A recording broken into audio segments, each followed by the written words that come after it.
ಖರ್ಚು ವೆಚ್ಚದಲ್ಲಿ ಬಿಜೆಪಿ ಮಂತ್ರಿಗಳನ್ನ ಮೀರಿಸಿದ ಸಿದ್ದರಾಮಯ್ಯ. ವಿಮಾನಯಾನಕ್ಕೆ 9 ತಿಂಗಳಲ್ಲಿ 10 ಕೋಟಿ ರೂಪಾಯಿ ವ್ಯಯ. ಬೊಕ್ಕಸಕ್ಕೆ ಹೊರೆಯಾದ ಪ್ರಗತಿಪರ ಸಿಎಂ.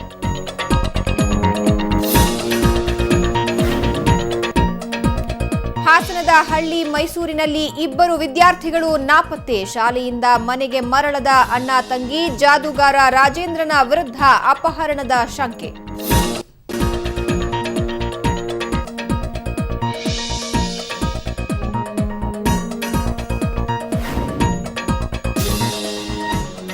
ಲಿಂಗಾಯತ ಧರ್ಮಪೀಠದ ಸ್ವಾಮೀಜಿ ವಿರುದ್ಧದ ಅತ್ಯಾಚಾರ ಪ್ರಕರಣ. ಆರೋಪಿ ಬಸವಪ್ರಭುಗೆ 14 ದಿನ ನ್ಯಾಯಾಂಗ ಬಂಧನ. ಮಹಿಳೆಗೆ ಜಿಲ್ಲಾಸ್ಪತ್ರೆಯಲ್ಲಿ ವೈದ್ಯಕೀಯ ಪರೀಕ್ಷೆ.